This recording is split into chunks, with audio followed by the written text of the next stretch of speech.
L'actualité israélienne en français avec Alliance, le premier magazine de la communauté juive sur le net. David Shapira, bonjour. Bonjour Claudine. J'espère que vous allez bien. Comme tous les Israéliens. C'est-à-dire, expliquez-nous un peu la situation justement.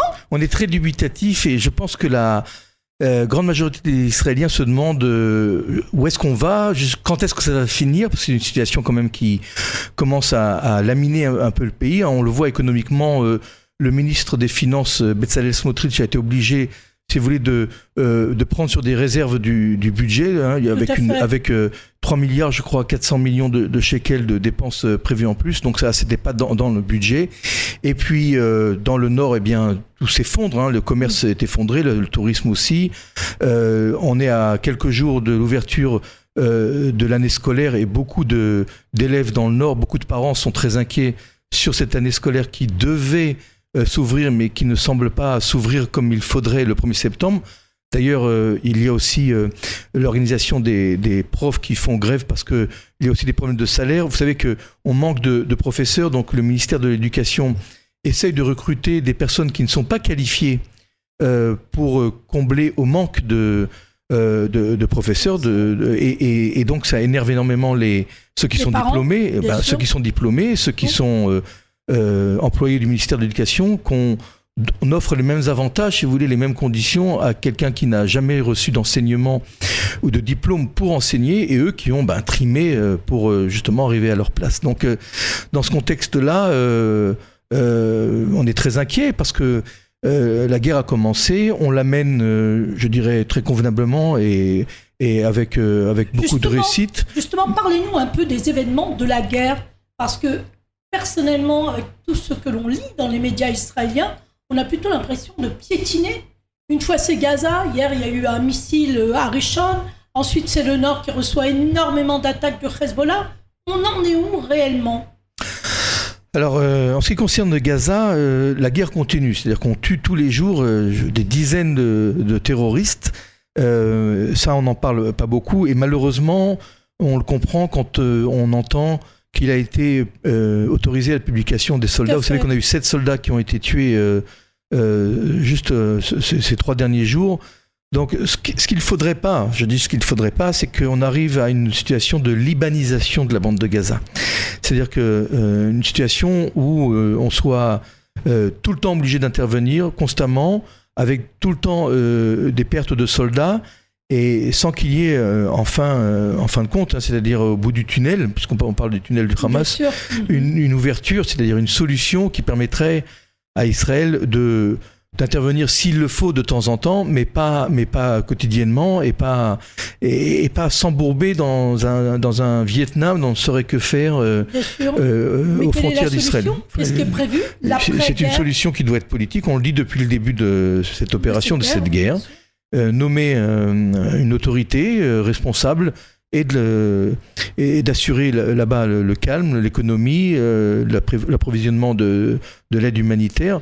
Enfin, il faut trouver une solution, qu'elle soit composée de Saoudiens, de Dubaï, du Bahreïn ou du Qatar, peu importe, des Égyptiens ou aussi de l'autorité palestinienne. Eh bien, il faut absolument placer, si vous voulez, une autorité qui assure la responsabilité de la bande de Gaza. Sauf le Hamas. Sauf évidemment le Hamas. Le Hamas, ce n'est pas une option. Et je le dis, mais encore une fois, parce que c'est toujours facile quand on est installé dans un studio de radio avec l'air conditionné chez vous, Claudine, mais la tête de Sinoir sur un plateau, c'est absolument ce qu'il faudrait faire, parce que tous les stratèges argumentent que si on décapite la tête du serpent, c'est-à-dire Yahya Sinwar, eh bien tout le Hamas s'effondrera, toute l'infrastructure s'effondrera, d'autant plus que Sinwar a concentré sur lui non seulement je dirais la direction armée, entre guillemets, la direction terroriste et la direction politique. Donc après lui le déluge. Donc il faudrait absolument se concentrer. Et là on a appris, vous l'avez souligné d'ailleurs hors antenne, que Sinwar a décidé de sortir des tunnels parce qu'il est menacé. Tout à fait. Il sait qu'il est recherché et qu'il s'est déguisé en femme. Donc il se promène maintenant en tenue de femme, et ça va être très difficile pour Tsahal et les forces de sécurité de savoir comment reconnaître une femme de Gaza de Sinoirs déguisés en femmes. Ça va pas être facile. On peut juste supposer qu'il rentre le soir pour dormir dans son tunnel et que là... C'est pas évident non plus. Pas du tout. Il est caché, il est protégé. Ah oui. Et d'ailleurs, dans les dernières négociations, il a rentré un paragraphe très important. Négociation d'ailleurs qui mène pour l'instant à nulle part. Et il a demandé que sa vie soit assurée, c'est-à-dire qu'il ne soit pas une cible. Et ça, j'ai du mal Quelle lâcheté, à croire que les Israéliens soient d'accord. Ceci dit, Sinoir, comme beaucoup d'autres dirigeants du Hamas, peuvent être ciblés de l'étranger dans 6 mois, 1 an, 2 ans, mais il ne peut pas rester dans la bande de Gaza, c'est sûr. Ni sortir des tunnels avec un V de la victoire. Quoi qu'il en soit, cette exigence qu'il ose proférer, à savoir qu'il ait la vie sauve pour signer un accord, ne peut être que temporaire. On peut très bien accepter. Très bien. Oui, absolument. C'est ce que disent d'ailleurs les familles des otages. On peut tout accepter, je dis bien tout, parce que le lendemain de la libération des otages, on peut tout transformer et revenir en arrière. C'est pas si évident que ça. Parce qu'Israël s'engagera sûrement sur des clauses d'un point de vue international. C'est pas si évident à dire. Mais vous aviez justement posé la question au sujet du Nord et du Hezbollah, qui lui aussi est une partie prenante de ce conflit. Eh bien, le Hezbollah a enfin répondu, puisqu'il avait dit qu'il réagirait. Il a enfin réagi. Il devait réagir avec beaucoup plus de puissance à 6h du matin. Et nous, on a réagi à 4h du matin, 1 heure avant. Voilà, mais ils ont quand même réagi. C'est important pour eux, c'est une question d'honneur. Il y a beaucoup d'ego dans cette histoire.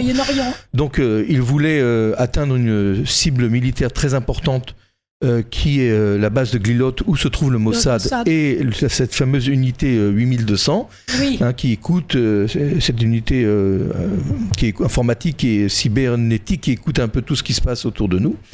Et effectivement, le Hezbollah a envoyé des drones en direction donc de Glilot, et ces drones ont tous été interceptés avant évidemment qu'ils atteignent leur cible.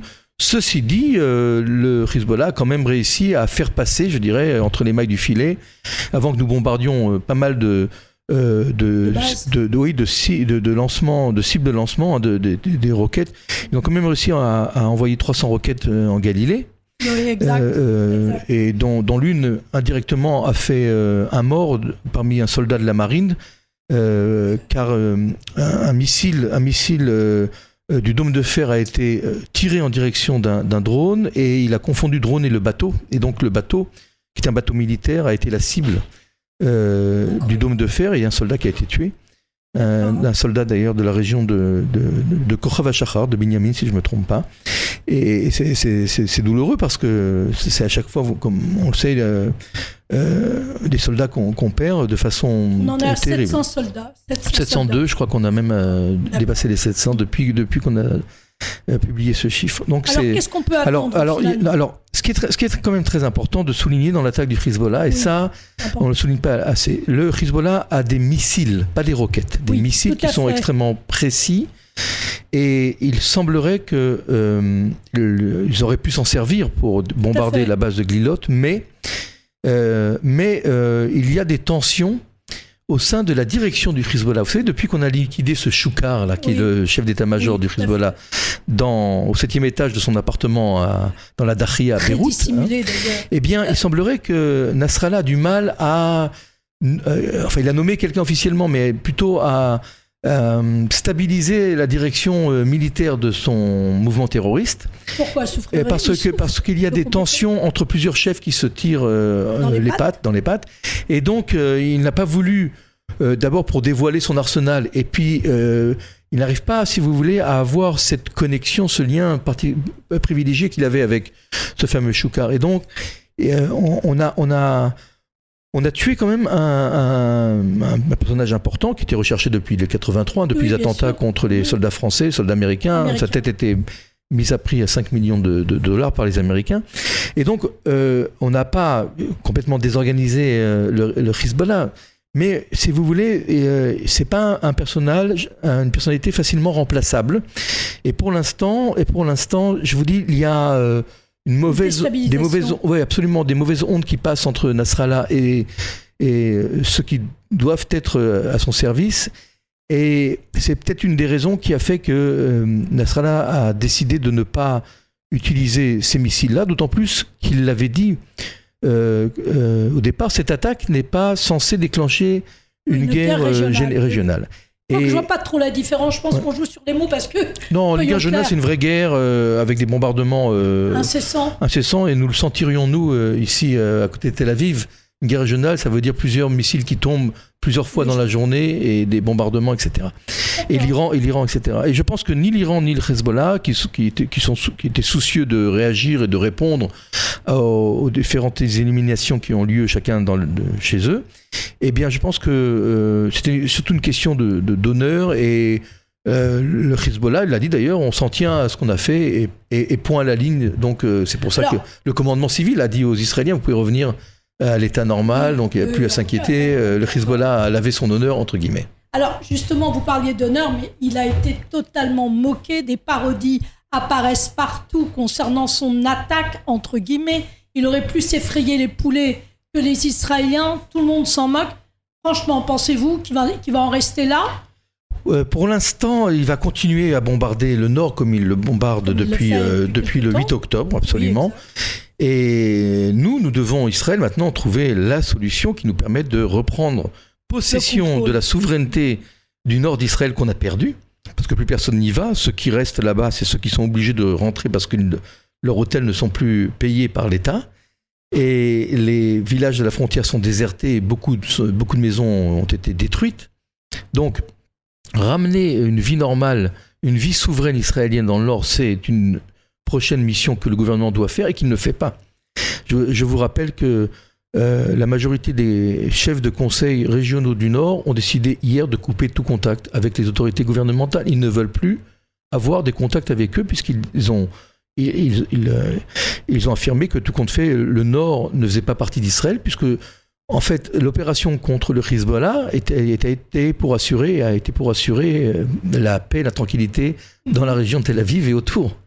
Et donc, ils ont appelé ça, pour se moquer, l'opération Shlom Tel Aviv, la paix pour Tel Aviv, en référence en 1982 à l'opération qu'on avait appelée Shlom HaGalil, c'est-à-dire la paix pour la Galilée.